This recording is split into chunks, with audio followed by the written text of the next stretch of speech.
કાચા ગુંદા જોઈ. ચીર ન થયું હોય ત્યારે આ ગુંદાનું અથાણું થાય એટલે 2-3 વર્ષ કડક ને કડક રહે. જો આવા કાચા જોઈ. ચીર થઈ જાય ગુંદામાં ને તો પોચા પડી જાય ગુંદા. ગુંદાને સાફ કરી ધોઈ કોરા કરીને પછી અથાણું બનાવવાનું.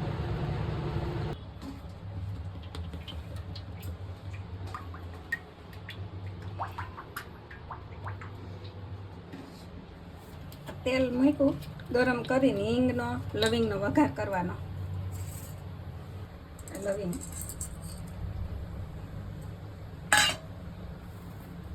બસ આટલું ગરમ થવા દેવાનું પછી ઉતાર લેવાનું. બોરા ઉપર હિંગ રાખી દેવાની પછી ગરમ તેલ રેડી દેવાનું.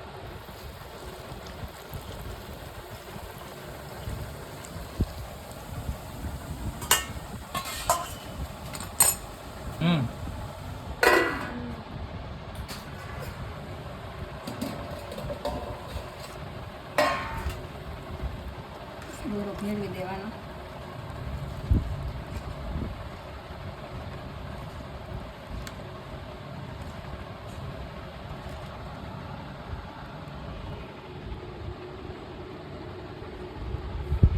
અચ્છા ઠંડુ થઈ જાય પછી મસાલા કરવાના. આમાં તેલ ઠંડુ થઈ જાય ને પછી હવે તેલ ઠંડુ થઈ ગયું છે. હવે આપણે એમાં મસાલા કરી લઈએ. હળદર,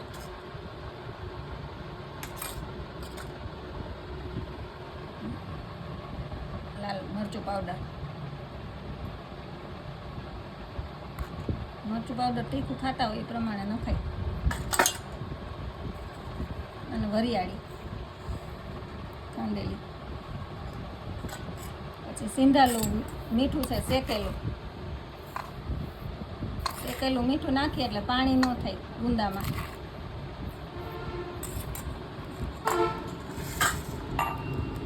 મિક્સ કરી દઈએ.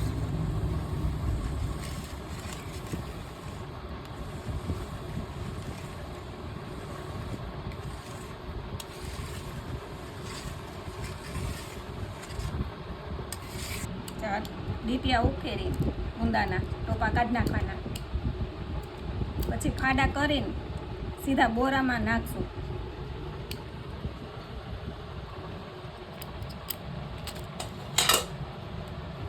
દોસ્તો લઈને ભાંગવાના.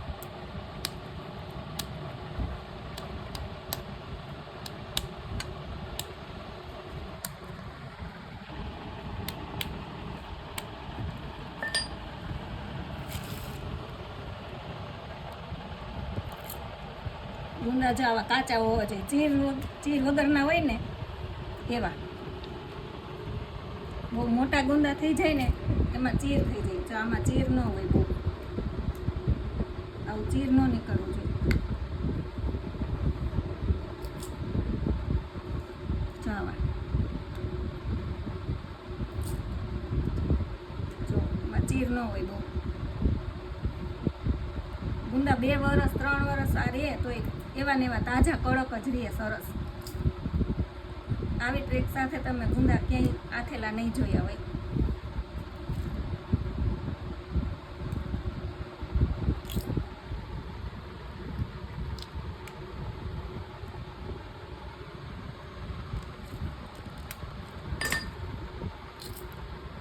તો આ કાચા કહેવાય. આમાં ચીર ન હોય. જો આ ઠળિયો નીકળી જાય એમને. આમાં આ ચીર કહેવાય. આવું બહુ નહીં નાખવાના.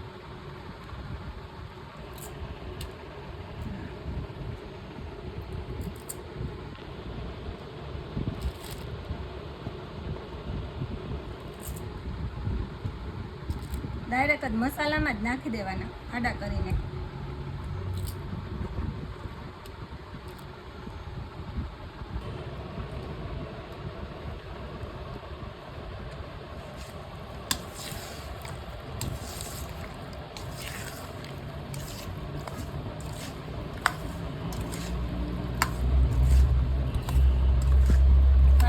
જવાનું ને આમ મિક્સ કરતું જવાનું.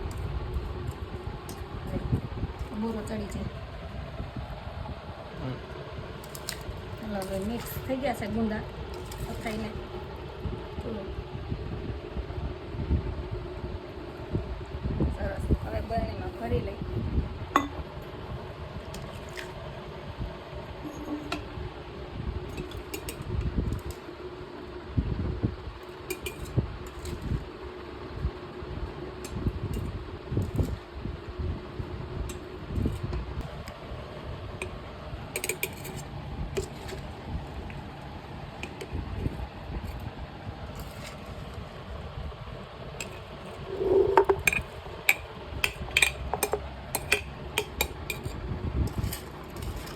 હવે ગુંદા આપણા અથાઈને બરણી ભરાઈ ગઈ છે.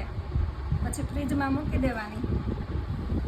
2 વર્ષ આવા નવા તાજા અને કડક સરસ રહ્યા ગુંદા. આવી રીતે આથો ને તો કાચા ગુંદા હોય ચીર વગરના 2 વર્ષ, 3જું વર્ષ બેસે તોય કડક ને કડક જ સરસ રહે, પોચા ન પડે.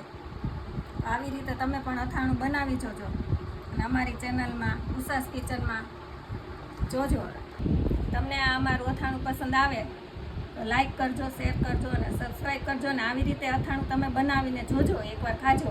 આવી ટિપ્સ સાથે કોઈ અથાણું કરેલ નહીં હોય.